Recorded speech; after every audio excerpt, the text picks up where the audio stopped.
하시고 라는 제목으로 하나님 말씀을 전할 때 잘 들으시고 하나님의 말씀에 은혜 되기를 주님의 이름으로 축복합니다. 우리 사람들이 일생은 태어나면서부터 웁니다. 갓난아이가 태어나서 울지 않으면 큰일이죠. 울지 않으면 간호사가 엉덩이를 착 때려서라도 울립니다. 그래야 숨이 트인다. 그래서 하면서 태어나면서부터 울고 성장하고 일생을 마치는 날이 다가오면 가족의 슬픔의 울음 속에서 이제 임종을 맞이하게 되는 거죠. 아이가 자랄 때 보면 자주 울어요. 배고파서 울고 졸려도 울어요. 기저귀에 응가해도 울어요. 엄마는 다 알아요. 배고파서 운 건지 졸려서 운 건지 응가해서 운 건지 아빠들은 잘 몰라요. 엄마는 압니다. 그게 아버지의 사랑과 어머니의 사랑은 좀 다른 것 같아요. 운다는 것은 참 어찌 보면 솔직한 거죠. 울고 싶어도 좀 성격상, 체질상 잘 못 우는 분이 납니다. 나는 잘 못 울어요. 그래서 이렇게 가만히 생각해보면 특별히 크게 울었던 기억은 2번인데 어찌됐든 고통스러워서도 울고 괴로워서도 울고 슬퍼서도 울고 기뻐서 감격해서 우는 것은 좋은 일이겠지만 우리가 운다는 것도 어찌 보면 큰 은혜요 축복입니다. 부모가 있는 아이는 아이가 조금만 아파도 울고 아이의 고집이 떼쓰면서 나오죠. 떼를 쓰면서. 그래서 그 아이에게 있어서는 울음이 큰 무기가 됩니다. 요즘 애들은 많이 낳아도 보기도 힘들잖아요. 그래서 애기가 왕이, 아이가 왕입니다. 그래서 다 받아주는 거예요. 다 받아주다 보니까 그 아이를 부모가 어찌 해낼 수가 없는 거예요.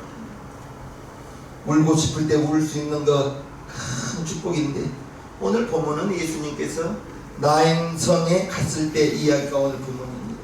나인성은 갈릴리 호수 아래에 있는 작은 도시인데 예수님을 따라서 12제자와 많은 무리들이 지금 동행하면서 나인성에 들어가고 있는 것입니다. 나인성으로 가고 있는데 많은 무리와 동행하고 있는데 성문 가까이 왔을 때 장례 행렬과 맞닥뜨립니다. 11절과 12절을 보면 그 후에 예수께서 나인이란 성으로 가실 때 제자와 허다한 무리가 동행하더니 성문에 가까이 오실 때에 사람들이 한 죽은 자를 메고 나오니 이는 그 어미인 독자요 어미는 과부라. 그 성에 많은 사람도 그와 함께 나오거늘. 먼저 장례 행렬이 나오는데 그 장례 행렬이 남편을 일찍 여인이 나와요. 지금도 남편 없이 산다는 것은 굉장히 어려운 일인데 하물며 예수님 당시에는 얼마나 어렵겠습니까? 그런데 그 장례 행렬 속에서 남편이 남겨준 아들이 지금 생명을 다한 거예요. 그 여자에게 있어서 아들은 때로는 남편처럼 때로는 아들을 의지하면서 금이야 목이야 오늘까지 살아왔는데 유일한 삶의 기쁨이 그 아들이었는데 이 아들이 자라서 청년이 되었어요. 청년이 되었는데 이제 이 아들을 좀 기대어 살만한 즈음이 되었는데 이 청년이 갑자기 세상을 떠난 뭐 때문에 청년이 죽었는지는 기록되어져 있지 않아요. 병으로 죽었는지 사고로 죽었는지 어찌됐든 이 여인에게 있어서 단 하나밖에 없는 아들이 덜컥 죽은 것입니다. 이제는 아들이 잘 자라서 청년이 되고 아들을 바라보기만 하면 흐뭇하고 이제 청년이 짝을 지어줘서 할머니도 되고 그랬는데 사랑하는 아들이 갑자기 죽었으니 얼마나 큰 충격이요 슬픔이겠습니까? 어른들이 그래요. 정말로 당해서는 안 되는 것이 자녀를 먼저 보내는 것. 이건 정말 당해서는 안 되는 것인데 살고 죽는 것은, 오는 것은 순서가 있지만 가는 것은 순서가 없다는 말도 있죠. 나인성에서도 알아요. 이 여인의 형편을 어떻게 살아왔는지를 다 알기 때문에 많은 사람들이 그 장래 행렬을 따르고 있는 것을 오늘 본문에서 봅니다. 나인성의 나인이라는 말의 뜻은 기쁨이라는 뜻입니다. 그 기쁨의 성에서 그 여인이 아들을 잃어버려서 그에게 있어서 기쁨이 아들인데 그 아들을 바라보고 지금까지 살아왔는데 그 아들을 잃어버렸으니 하늘이 무너져 버리는 그러한 절망 속에서 모든 희망이, 삶이 다 사라져버리는 오늘을 맞이한 거예요. 그녀가 지닌 마음의 고통은 그 누구도 그 무엇으로도 위로해 줄 수 없을 거예요. 하나밖에 없는 아들이 죽었는데 누가 와서 무슨 말을 해도 무슨 위로가 되겠습니까? 이 세상에 사는 동안 누구도 죽음을 맞닥뜨리게 되는데 죽음은 피할 수가 없습니다. 나이 많다고 먼저 가는 것도 아니고 나이 젊다고 늦게 가는 것도 아니고 오늘이 마지막 날처럼 살아가기를 바랍니다. 아멘. 오늘이 마지막 날인 것처럼 이 세상 사는 동안에 그 누구도 죽음을 피한 분은 성경에 두 분 나오죠. 에녹과 엘리야. 그분들은 하나님께서 죽음을 보지 않고 불러 올렸죠. 일곱시 우리에게 다가오는 것이 죽음인데 인간의 눈으로 바라볼 때 죽음은 그 절망 자체요 마지막인데 그러나 죽음 후에는 또 다른 세계가 있다는 것을 아시고요. 사랑하는 아들을 잃어버린 그 여인의 마음은 이미 다 끝나버렸어요. 그에게 소망이 무슨 소망이 있겠어요. 마음속 절망 깊음 그 여인이 이제 감당할 수가 힘든 것입니다. 절망 속에서 시편 기자가 시편 88편에 이처럼 말합니다. 나는 무덤에 내려가는 자와 함께 인정되고 힘이 없는 사람과 같으며 사망자 중에 던지운 바 되었으며 살육을 당하여 무덤에 누운 자 같으니이다. 주께서 저희를 다시 기억지 아니하시니 저희는 주의 손에서 끊어진 자니이다. 주께서 나를 깊은 웅덩이에 어두운 곳 음침한 데 두셨사오며 주의 노가 나를 심히 누르시고 주의 모든 파도를 나를 괴롭게 하였나이다. 한평생 살다 보면 누구에게나 이런 절망의 때가 다가올 수 있습니다. 예수 믿고 다 안전하다 평안하다 행복하고 잘 되기만 하는 것은 아니에요. 어려움이 다가올 때 이 여인에게 다가온 어려움은 사랑하는 남편 없이 사랑하는 그 아들을 지금 먼저 이 세상에서 보내버린 거예요. 사랑하는 사람이 먼저 세상을 떠났을 때 더군다나 남편 없이 그 아들을 바라보고 살았는데 그 아들이 갑자기 세상을 떠났는데 어떻게 그 슬픔을 감당할 수 있겠습니까? 또한 모든 일심을 다해서 이루어놓은 사업이 하루아침에 무너질 수도 있고 정말 그래서는 안 되지만 평생 감기 한번 앓지 않는 건강하게 지내는 사람이 병원에 몸이 좀 안 좋아서 갔는데 왜 이렇게 늦게 오셨습니까? 당신은 지금 가난 말기입니다. 6개월도 못 살겠네. 이런 말을 들은다면 그 자리에서 모든 것이 무너져 버릴 거예요. 절망의 순간이 다가올 때 우리는 무너질 수밖에 없어요. 그런데 저와 여러분들은 하나님의 자녀로 예수 믿는 사람으로서 신앙을 가지고 있을 때 어떤 문제가 다가오고 절망이 다가온다 할지라도 따라합시다.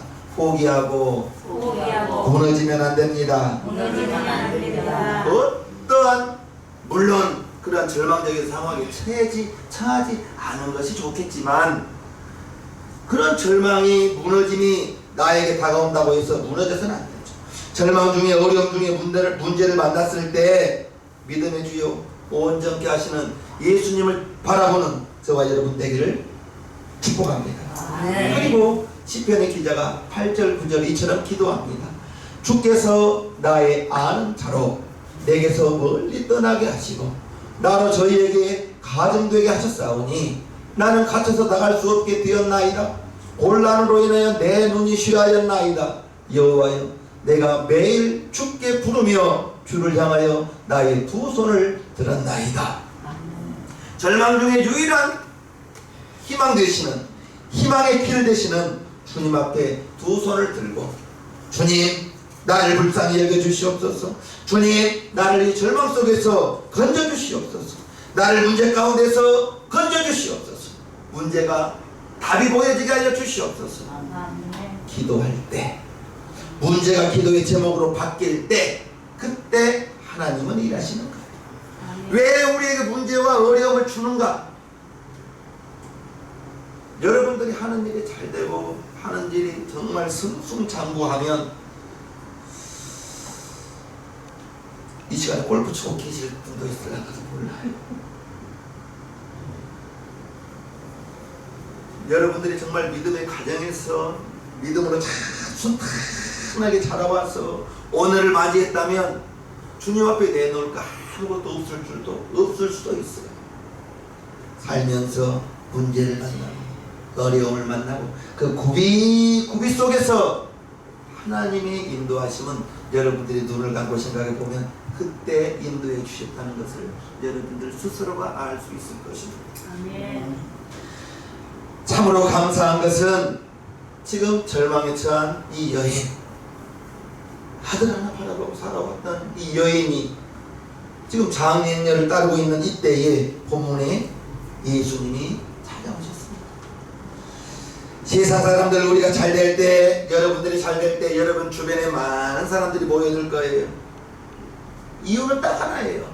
여러분들을 통해서 뭐라도 얻어 잡수시려고, 뭐라도 혜택을 보기 위해서 여러분들이 잘 될 때 많은 사람들이 모여들겠지만, 그러나 여러분들이 안 되고 여러분들이 정말 절망에 처해 있을 때 모여들던 사람들은 싹 밀물 빠져나가듯이 빠져나가 버릴 거예요. 사람들이 인심이 그래요. 나에게 유익되면 어디의 원수라도 친구가 될 수 있고, 내가 얻어먹을 거이고 무슨 혜택을 볼 수 있다면 자존심도 없이 다 달라붙는 게 사람 인심 아니겠어요? 오늘 이 여인에게, 절망에 처한 이 여인에게 예수님이 찾아오셔서 13절 이처럼 말씀하십니다. 주께서 과부를 보시고 불쌍히 여기사 울지 말라 하시고, 아들의 죽음 앞에, 독재 아들 죽음 앞에서 이 여인이 할 수 있는 것이 무엇이겠어요? 아마 목놓아 울었을 거예요. 네가 어찌하여 나를 먼저 두고 네가 가느냐? 울고 또 울을 수밖에 없어요. 그 어떤 노력으로, 그 어떤 인생을 치러서라도 그 아들 살릴 수만 있다면, 그러나 사람의 힘으로 삶과 죽음을 어찌할 수 있나요? 그 어떤 노력으로 죽은 아이를 살릴 수는 없는 거죠.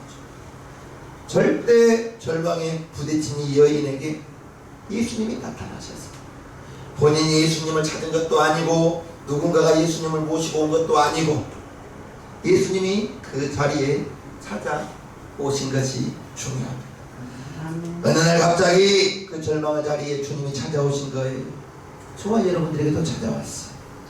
누군가가 여러분들에게 예수라는 복음을 전해주고, 그래서 세월이 흘러서 지금껏 이 자리에서 하나님을 예배드린 것, 하나님을 떠나가지 않은 것, 그것이 바로 은혜.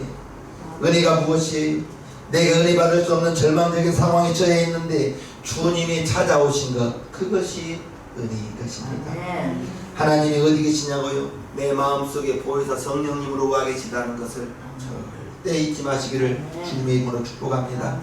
우리가 구원받을 자격이 있었습니까? 우리가 하나님 자녀될 자격이 있었어요? 구원받을 능력도 없었어요. 우리는 아무것도 하나님 앞에 내놓을 것 없는 죄덩어리 인간이었을 뿐이에요. 그러나 누군가가 여러분들을 위해서 기도하셨고, 누군가가 여러분들의 손을 끌고 교회로 인도하셨고, 교회에서 왔다가 교회를 떠나간 사람들이 얼마나 많아요. 정착률이 10%도 안 됩니다. 하지만 여러분들이 이 자리에 지금 이 시간 앉아있는 것이, 그것이 기적이고 그것이 은혜인 것입니다. 우리 예수님이 이 여인에게 찾아왔어요. 예수님이 저와 여러분들에게 찾아오셨다고요. 그래서 우리 예수님이 나를 구원해 주시고, 절대 절망의 삶을 살고 있는 이 여인에게 예수님이 찾아오셔서 울지 말라, 울지 말라. 저와 여러분들에게 절망의 지옥에 갈 수밖에 없었던 죄인이었던 저와 여러분들에게 찾아오셔서 내 피를 받아 마셔라, 내 살을 받아 먹으라, 그리고 영생을 얻으라, 하나님의 자녀가 되라. 그래서 이 시간 오늘 이렇게 여러분들이 앉아 계신 거예요. 우리 자신을 보면 구원받을 만한 어떤 자격도 없고 어떤 공로도 없고 죄덩어리였어요. 나를 구원해 주신 것이 은혜요 기적입니다. 여러분들이 구원받은 것이 은혜요 기적인 거예요. 그것이 내가 구원받고도 내 감정 하나 다스리지 못하고 하루에도 몇 번씩 성질내고 고집부리고 짜증내고 사람하고 다투고, 그것이 우리의 연약한 인간적인 모습 아니겠어요? 그런데도 저와 여러분들을 불쌍히 보시고 하나님께서 사랑하여 주셔서 예수님이 이 땅에 보내셔서 요한복음 3장 16절의 성경 전체입니다. 합독합시다. 시작. 하나님이 세상을 이처럼 사랑하사 독생자를 주셨으니 이는 저를 믿는 자마다 멸망치 않고 영생을 얻게 하려 하심이라. 하나님의 세상을 이처럼 사랑하사는 저와 여러분들을 사랑하신 것이 어떻게 사랑해 주셨는가? 이처럼이라고 나와 있는데, 독생자를 죽는 데까지 독생자를 죽게 하셔서 저와 여러분들의 죄의 싹 사망을 우리 예수님 십자가의 죽으심으로 감당해 주신 것. 내가 하나님 앞에 나아갈 수 없는데 하나님이 독생자를 이 땅에 보내셔서 피 흘려 죽게 하셨는데, 그 피를 바라보고 믿기만 하면 죄가 용서받고 하나님의 자녀가 되는데, 그 사실이 구원받기가 이처럼 쉬운데 어찌 보면 너무 쉽기 때문에 사람들이 구원을 어렵게 생각하는 거예요. 예수님이 따라합시다. 예수님이 나 위하여 죽어주셨습니다. 그걸 믿으면 되는 거예요. 그걸 믿으시면 되는 거예요. 예수님이 십자가에서 피 흘려 주신 것이 내 죄 때문입니다. 그걸 믿으면 되는 거예요. 한 1억씩 내야 구원받는다고 해야 될까요? 빚이라도 내서 가져오게. 믿기만 하면 돼요. 사람이 마음으로 믿어 의에 이르고 입으로 시인하여 구원에 이른다 했는데, 입으로 시인하는 거예요. 예수님이 나 때문에 죽어주셨습니다. 예수님의 피로 나는 구원받았습니다. 입으로 시인하는 것입니다. 그래서 예수님이 나의 주인 되십니다. 라고 말하는 것입니다. 아무 공로 없는 나를 하나님께서 택하여 주시고 하나님의 은혜로 구원받은 하나님의 자녀가 되었다는 것. 예수님이 지금도 절망 가운데 처한 저와 여러분 우리 인생 속에 찾아오십니다. 고통, 괴로움 가운데 울고 있는 우리 인생에 찾아오셔서 울지 말라, 울지 말라. 어떤 문제를 만나든지 그게 기도 제목으로만 바꾸면 되는 거예요. 어떤 고통에 있든지 그게 기도 제목으로만 바꾸면 되는 거예요. 사방이 꽉 막혀 있는데 기도할 수 있는 하늘은 열려 있다는 걸 꼭 기억하시면서요, 주여 기도하면 그때부터 이제 하나님이 일하시는 거예요. 기도할 때 하나님이 일하신다고요. 이사야서 41장 두려워 말라 내가 너와 함께 함이니라 놀라지 말라 나는 내 하나님이 됨이니라 내가 너를 굳세게 하리라 참으로 너를 도와주리라 참으로 나의 의로운 오른손으로 너를 붙들리라. 할렐루야. 소가 비비는 떡이 있어야 된다고 하잖아요. 우리의 비비는 떡은 하나님이죠. 하나님께서 우리를 의로운 오른손으로 꼭 붙들어 주신다고 하니까 지금 넘어졌다 할지라도 다시 일어날 수 있는 힘, 그것은 주님이 나를 지금 붙들고 계신다.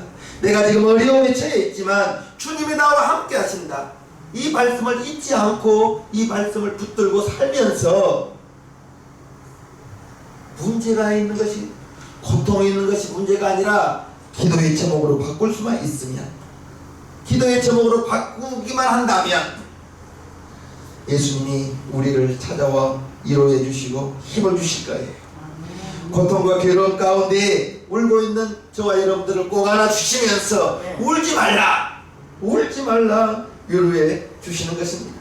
지금 절망에 처해 있는 이 여인에게 예수님 찾아오셔서 울지 말라, 울지 말라.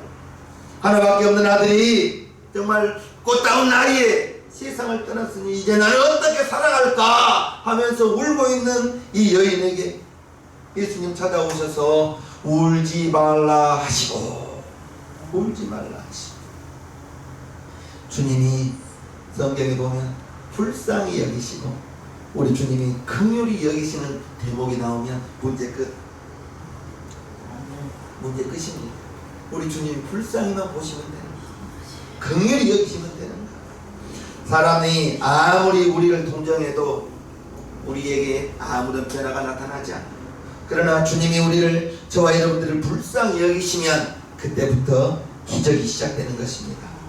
문제 해결의 길이 열리고 닫혔던 문이 열리는 것입니다. 닫히면 우리의 힘과 노력으로 열 수도 있겠지만, 그러나 제일 빠른 방법은 주님이 열어주시면 되는 것입니다. 절망이 떠나가는 거죠. 문제가 떠나가는 거죠. 그것이 바로 하나님의 응답으로 느헤미야서 9장 보면 주의 긍휼이 크심으로 저희를 아주 멸하지 아니하시며 버리지도 아니하셨사오니 주는 은혜로우시고 긍휼히 여기시는 하나님이십니다. 하나님께서 저와 여러분들 불쌍히 여기시기를, 불쌍히 여김을 받으시기를, 그래서 문제를 만났을 때 주님 앞에 울어버리시기를 바라요. 사람 앞에 울지 마세요. 사람 앞에 울면 여러분들도 겸연쩍고 주님 앞에 우세요. 주님 앞에 울면 주님이 우리를 불쌍히 여기시면 그 순간 모든 문제가 다 해결될 것입니다. 온 세상 사람들 다 나를 버린다 할지라도 우리 주님은 세상 끝날까지 함께 하신다고 했으니, 찬송가에도 있죠. 온 세상 날 버려도 주 예수 안 버려 끝까지 나를 사랑하시니. 세상 사람들이 여러분들 다 버린다 할지라도 주님은 여러분들 버리지 않고 내가 너와 함께 함이라, 세상 끝날까지 너와 함께 하겠다, 너를 지켜주겠다, 너를 오른손으로 붙들어 주겠다 라고 약속해 주셨으니 주님이 우리를 버리지 않고 저와 여러분들의 눈물을 닦아주시고 우리를 절망 가운데 건져주시고 우리의 삶 가운데 평안함을 넘치게 채워주실 분, 우리 주님이라는 거죠. 우리 주님께서 말씀하시는 거죠. 울지 말라, 울지 말라. 우리가 슬퍼하고 있을 때, 울고 있을 때, 절망의 고통에서, 괴로움에서, 많은 상처로 괴롭고 고통 속에 울고 있을 때 우리 주님께서 울지 말라 위로해 주시는 것입니다. 그리고 이처럼 14절 가까이 오사 그 관에 손을 대시니 맨 자들이 서는지라 가라사대 청년아 내가 네게 말하노니 일어나라 하시매 죽었던 자가 일어 앉고 말도 하거늘 예수께서 그를 어미에게 주시되. 우리 예수님께서 그 여자에게, 그 여인에게 울지 말라 위로만 해주신 것이 아니에요. 세상에나 죽었던 자를 향하여 우리 예수님이 청년아 내가 네게 말하노니 일어나라, 관에다 대고 청년에게, 죽은 청년에게 예수님이 말씀하시니 죽었던 자가 벌떡 일어나 앉았다라고 성경에 기록하고 있습니다. 아멘. 저와 여러분들에게 정말로 우리 예수님 찾아오셔서 저와 여러분들이 아픔이 뭐에 무슨 절망이 있어요? 무슨 문제가 있어요? 그 문제를, 그 절망을 우리 주님께 말씀드리자고요. 말씀을 드리시라고요. 아멘. 예수님 찾아오셔서 죽었던 자가 일어났으니, 살아났으니 이 여인에게는 절망이 변하여 기쁨이 되었죠. 통곡의 자리가 기쁨의 자리가 되었습니다. 감격의 자리가 되었습니다. 은혜의 자리가 되었어요. 죽었던 자가 일어났으니 기적이 따로 없습니다. 축복의 자리가 되었습니다. 예수님이 찾아오셔서 절망에 처한 여인에게 울지 말라 하시고 죽었던 아들을 다시 살려 주셨다는 것을 나도 여러분들의 삶 속에서도 그와 같은 은혜와 축복, 기적이 있기를 주님의 이름으로 축복합니다. 문제 만났을 때, 어려움 만났을 때 이 사람 저 사람 찾아다니면서 돈 구하려고 하지 마세요. 시간 낭비예요. 시간 낭비예요. 그 시간에 기도하세요. 그 시간에 목사에게 말씀해 주세요. 알아야 기도하죠. 제가 뭐 눈 감고 있으면 집사님이 이런 문제가 있구나. 몰라요. 백날 천날 기도해도 몰라요. 그냥 어떤 좀 답답한 말이 있을 뿐이지. 또 설령 제가 다 안다면 여러분들 제 앞에 나오지를 못해요. 다 알아버리면 어떻게 나오겠습니까? 모릅니다. 예수님 찾아오시면 절망 떠나갑니다. 문제 떠나갑니다. 문제를 만났을 때 사람 앞에 찾아가지 마세요. 위로를 해줄 거예요. 그러나 그 위로가 다는 아니죠. 주님 앞에 나오시면 주님께서 저와 여러분들을 불쌍히 여기시기만 하면, 아멘. 주님 앞에 불쌍히 여기시기만 하면, 그래서 주님 앞에 기도할 때 문제가 변하여 답이 되고 고통이 변하여 축복이 될 수 있다는 것. 그래서 기도는 하나님의 시작입니다. 기도는 하나님의 시작이에요. 주님이 저와 여러분들을 불쌍히 보시면 문제가 다 해결된다는 걸 기억하시면서 믿음을 가지시기를 바랍니다. 믿음을 가지면, 다른 말로 하면 기도하면 기적이 다가온다. 기적이 다가온다. 하나님의 은혜가 임하는 것입니다. 여러분이 어떤 절망에 처해 있어도, 어떤 문제가 있다 할지라도 우리 하나님 있는 것도 없게 하시고 없는 것도 있게 하시고 죽은 자도 살리시는 하나님, 그 하나님을 내가 아버지라고 부르는 나의 아버지인데 너희가 얻지 못하면 구하지 아니하며 했거든요. 일단은 다 구하세요. 다 구하다 보면 정욕으로 쓰려고 하는 것은 괜히 여러분들이 좀 찝찝한 것이 있어요. 일단은 구해요. 다 구하세요. 다 구하시고 구하다 보면 하나님께서 원하시는 그런 기도를 하게 되는 거예요. 기도하시면 주님이 우리 기도를 들으시고 응답해 주시는 것, 우리 눈에서 눈물을 닦아주시고 하나님의 놀라운 은혜와 축복으로 세워주실 것입니다. 홍해 앞에 서 있는 모세를 보십시오. 장정만 60만 명, 거대한 잡초까지 따라와서 300만 명이 넘는 사람들이 지금 홍해 앞에 서 있어요. 인도자가 모시잖아요. 그 모세의 그 답답함은 어떻겠습니까? 뒤로 갈 수도 없는 것이고 앞으로 갈 수도 없는 것이고, 이 많은 사람 태울 수 있는 배가 있는 것도 아니고 다리가 있는 것도 아니고, 그때 손을 들고 기도하죠. 우리 하나님께서 내 손을 높이 들고 지팡이를 내밀라.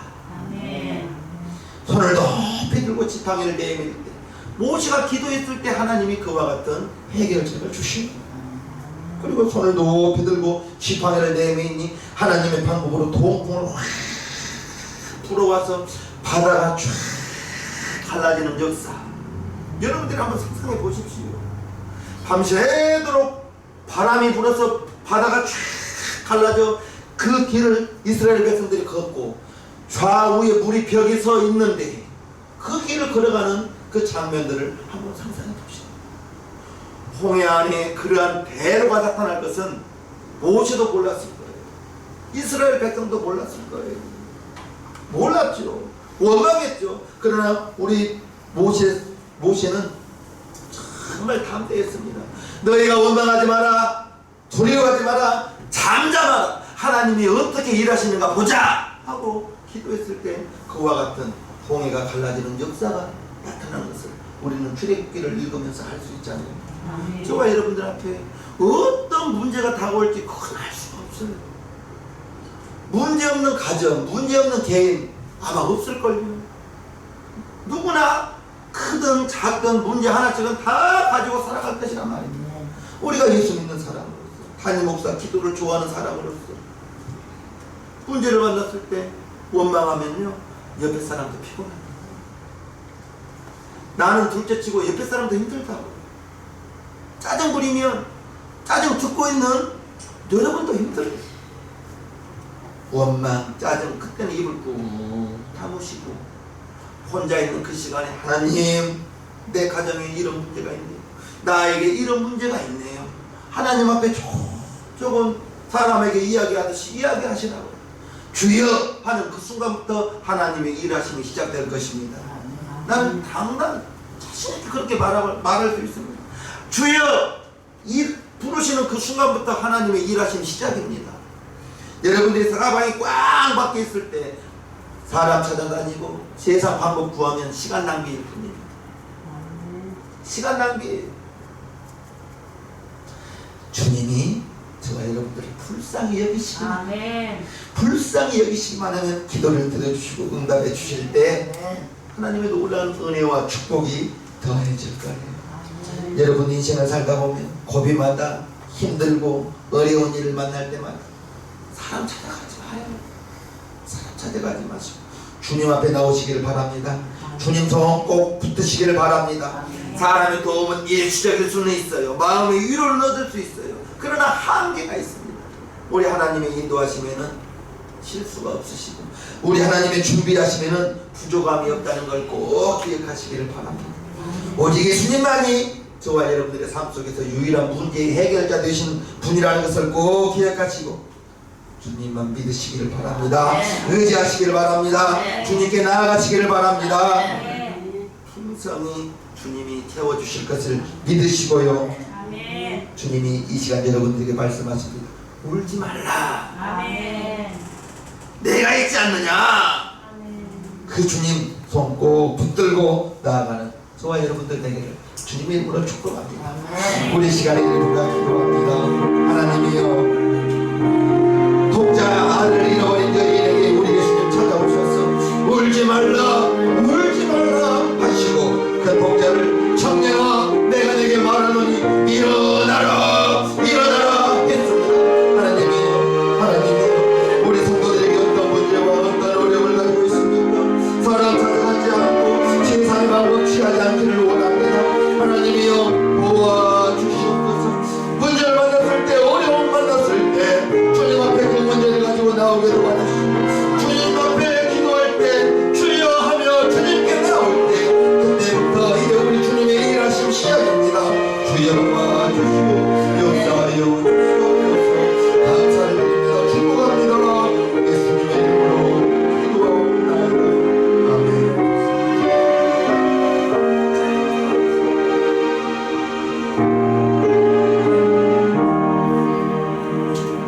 모두 자리에서 일어서 주시기 바랍니다. 찬송가 460장 하겠습니다.